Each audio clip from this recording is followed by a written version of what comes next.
रात का समय था। बारिश लगातार हो रही थी। बस स्टॉप पर खड़ी रिया परेशान थी। मोबाइल में नेटवर्क भी नहीं आ रहा था। अचानक उसकी नजर जमीन पर पड़ी। वहां एक पुरानी सी डायरी पड़ी थी जिसके पन्ने भीग चुके थे। रिया ने डायरी उठाई और पहला पन्ना खोला। अगर ये डायरी तुम्हारे हाथ में आई है तो समझ लो, अब तुम्हारी जिंदगी पहले जैसी नहीं रहेगी। रिया के हाथ कांप गए। वो पन्ने पलटने लगी और हर पन्ने पर किसी लड़की की दर्द भरी चीख, अधूरी बातें और रहस्यमयी संकेत लिखे थे। तभी उसके पीछे किसी ने बहुत धीमी आवाज में कहा, वो डायरी तुम्हें नहीं खोलनी चाहिए थी।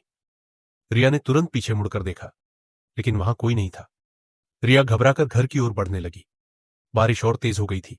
सड़क सुनसान थी, लेकिन उसे बार बार ऐसा लग रहा था कि कोई उसका पीछा कर रहा है। अचानक सामने सड़क के बीचों बीच एक आदमी खड़ा था। काला कोट, काली टोपी और चेहरा बिल्कुल ढका हुआ। वो धीरे धीरे रिया की तरफ बढ़ने लगा।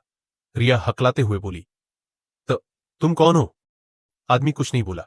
उसने अपने हाथ में वही डायरी दिखाई जो रिया के बैग में थी। रिया का दिमाग सुन्न हो गया।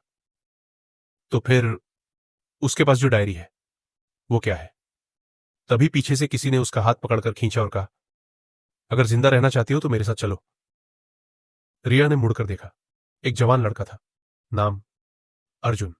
उसकी आंखों में अजीब सी गंभीरता थी। अर्जुन बोला, ये डायरी मौत को बुलाती है। तुम्हें ये कहां मिली? रिया ने सब बता दिया। अर्जुन ने गहरी सांस ली और बोला, अब तुम अकेली नहीं हो।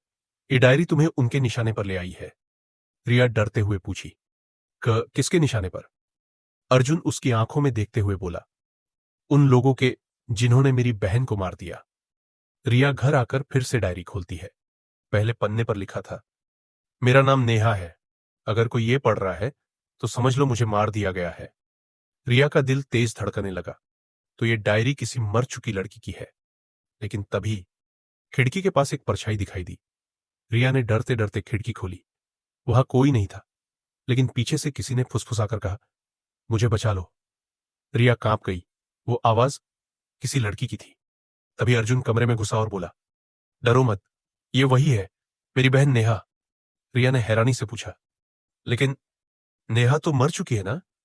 अर्जुन बोला, हां, लेकिन उसकी आत्मा इसी डायरी में कैद है। रिया ने तुरंत डायरी फेंक दी, लेकिन अगले ही पल डायरी अपने आप वापस उसके बैग में आ गई।